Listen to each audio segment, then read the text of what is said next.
You're concerned about education being unobtainable to the poor. You're talking about the industrialization of education. What do you mean by that? When we had independence, poverty is everywhere. Illiteracy is everywhere. This country was nothing at that time. We have only less than 50 university students when we had independence. And then the government started to educate its populations. The young generations of Indonesia were educated in the 50s. And by the 80s, Indonesia started to have the first middle class of Indonesia. It took 30 years to produce a middle class of Indonesia. And now, our population is around 240 million people. And around 60 million people were enjoying the life of middle class. That is about a quarter. And that process took place for 30 years. Now, we need to take care of the other 180 million people who are not yet moving up the ladder. So education in a country like Indonesia is not only to make yourself informed, open your view, understand about the world, but it's also an escalator to move up from the lower class to the middle class. Its education is the key. Therefore, affordability is very important. Because if education is affordable, then you will be able to step into the escalator and move upward. Is there then a link between education and extremism? People who are not educated has been there for centuries. People who have radical view has been there for centuries. But that doesn't translate into violence. So having an extremist view, being uneducated, being poor, does not automatically make you a possible or a potential attacker of, a terrorist, for instance. It is very important to see the change in the society that took place in the past several decades.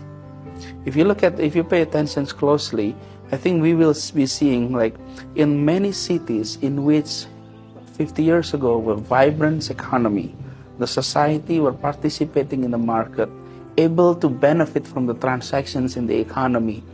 Now they are marginalized. So it is, and what used to be tolerant communities, after the absence of vibrant markets, they started to become less tolerant community. The way I look at it, it is not only education, but presence of market is very important.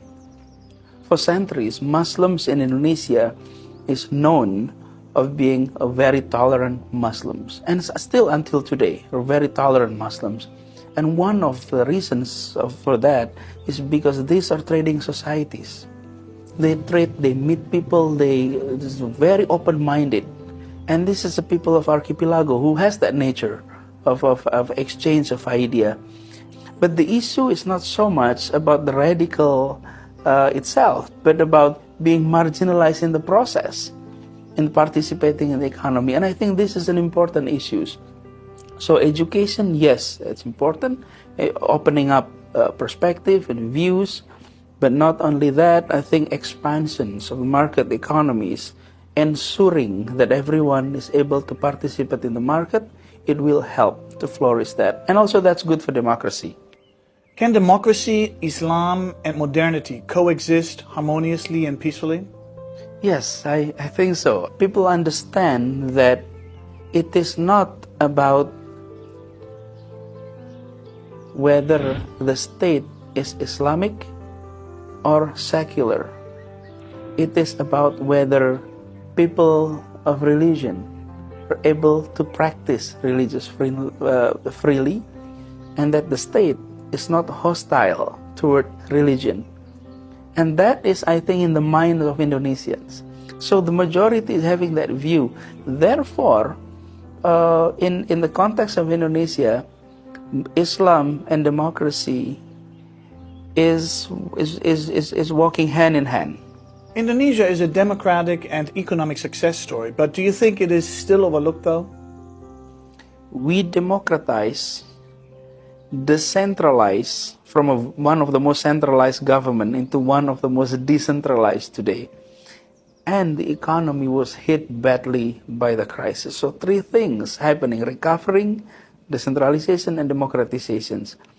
But now, 10 years after the reform started, Indonesia started to look at the international world and try to put itself somewhere in the map. Indonesia is a peaceful, religious democracy and friendly to the world. We have seen peaceful elections and President Yudhoyono re-elected. What are the key challenges in the second term? Short term is infrastructure, because that would guarantee the expansions of the economy. Number two is decentralizations of the market, ensuring there are quite a few engines of growth across the country. Three is education, ensuring that the young Indonesians, many of them, is educated properly, quality education, so that they can participate in the market. When Indonesians often see ourselves as very rich nations because of the mineral, oil, gas that is present here in our lands. But I think that mindset has to change. We must see people as our number one asset, not the natural resources. Generally, I think in the second term, I think President Yudhoyono will have a much stronger say in this process.